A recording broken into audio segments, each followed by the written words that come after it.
हमारा जीवन कभी एक सा नहीं रहता है और ना ही हमारा जीवन हमारे मन के मुताबिक चलता है और ना ही परिस्थितियाँ हमारे अनुसार चलती हैं। कोई भी व्यक्ति इसी कारण जल्दी हार मान जाते हैं क्योंकि स्थितियां उनके अनुसार नहीं होती हैं और वे व्यक्ति हार मानकर बैठ जाते हैं। लेकिन व्यक्ति को ऐसा नहीं होना चाहिए। व्यक्ति को ऐसा होना चाहिए कि वह हर परिस्थिति का सामना कर सके। वह कभी ये न कहे कि मेरे लिए यह समय अच्छा नहीं है या मेरी परिस्थिति अच्छी नहीं है। उसे हर परिस्थिति में लड़ने के लिए तैयार रहना चाहिए। उसे सोचना चाहिए कि जैसे हर मौसम एक सा नहीं रहता है, उसी प्रकार ये परिस्थितियां भी एक सी कैसे हो सकती हैं। अगर जीवन में बुरा समय आए तो मौसम को याद कर लेना, क्योंकि मौसम भी कभी एक सा नहीं रहता है। तो ये स्थितियां, ये खराब दिन, दुख सुख, सफलता असफलता कैसे एक सी रह सकती हैं। एक दिन ये भी बदलेंगी। बस इंसान को हिम्मत रखनी चाहिए, क्योंकि जीवन में उतार चढ़ाव तो आते रहते हैं। अगर आदमी हिम्मत रखे तो कुछ भी हासिल हो सकता है। लेकिन हम इन्हीं परिस्थितियों को देखकर कभी कभी जल्दबाजी में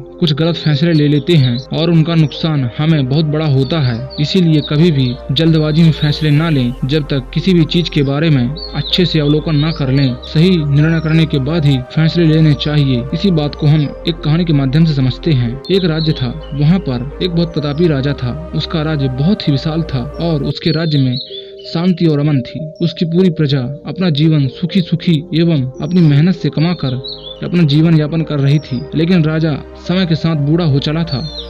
उसके बाजुओं में अब वो ताकत नहीं थी कि वह अपने राज्य को एक साथ चलाए रखे। इस कारण उसने सोचा कि क्यों न अपने राज्य की बागडोर अपने बेटों को दे दी जाए। लेकिन उस राजा के 3 पुत्र थे। राजा ने उन तीनों पुत्रों को सुयोग्य बनाने के लिए उनकी शिक्षा दीक्षा की उच्च व्यवस्था की थी। राजा अपने बेटे को हर विधा हर परिस्थिति से लड़ने के लिए उन्हें अच्छी शिक्षा दी। राजा चाहता था कि उसके राज्य की बागडोर उसके बेटे संभाले, लेकिन वह अपने राज्य की बागडोर देने से पहले अपने तीनों बेटों की बुद्धि की परीक्षा लेना चाहता था। वह अपने तीनों बेटों को अपने कक्ष में बुलाता है और उनसे कहता है कि पुत्र, अपने राज्य में नाशपाती का एक भी पेड़ नहीं है और वह कैसा दिखता है किसी को पता नहीं। इसलिए मैं चाहता हूँ कि तुम इसकी खोज में जाओ और वापस आकर मुझे बताओ कि वह कैसा दिखता है। और राजा ने उन तीनों बेटों के साथ एक शर्त भी रखी कि तीनों अलग अलग मौसम में जाएंगे और 4-4 माह के अंतराल में जाने के बाद वे वापस आकर मुझे बताएंगे कि नाशपाती का पेड़ कैसा दिखता है। तीनों बेटों ने राजा की बात मान ली और वहां से चले गए। सबसे पहले राजा का बड़ा बेटा गया।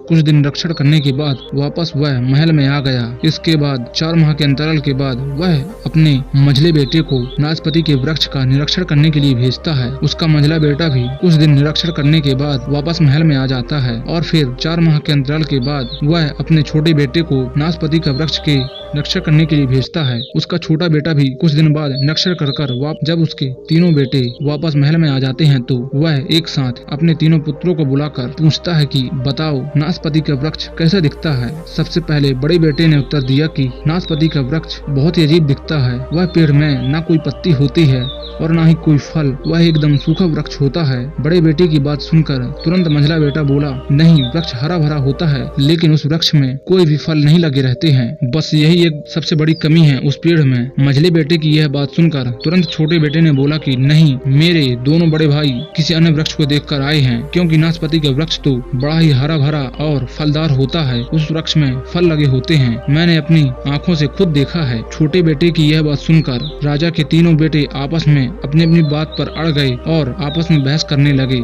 तीनों की आपस में बहस होने लगी। तीनों को आपस में बहस करता देख राजा बोला, शांत हो जाओ।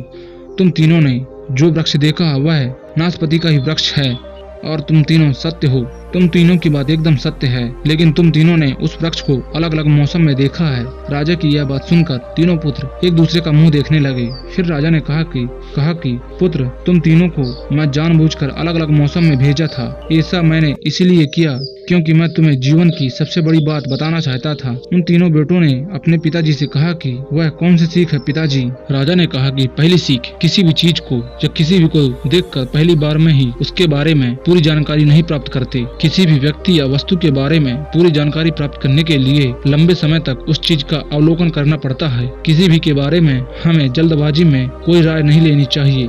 दूसरी सीख, हर मौसम एक सा नहीं रहता है। मौसम हमेशा बदलता रहता है। जिस प्रकार नाशपाती का वृक्ष मौसम के प्रभाव से कभी सूख जाता है तो कभी हरा भरा और कभी फलदार हो जाता है, ऐसा ही हम सबका जीवन होता है। जीवन में उतार चढ़ाव, सुख दुख, सफलता असफलताओं का दौर तो हमेशा आता रहता है। ऐसे में हम सबको हिम्मत बनाए रखनी है।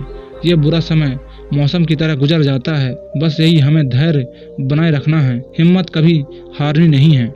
और तीसरी सीख, जब तक हमको किसी भी चीज के बारे में सही जानकारी प्राप्त न हो तब तक विवाद नहीं करना चाहिए। किसी भी विवाद में तब पड़ना चाहिए जब हमें दूसरे पक्ष के बारे में सही जानकारी प्राप्त हो। विवाद करने से पहले दूसरे पक्ष की बात सुनना बेहद जरूरी है। इससे व्यक्ति को न्याय करने में सफलता मिलती है और व्यक्ति का ज्ञान भी बढ़ता है।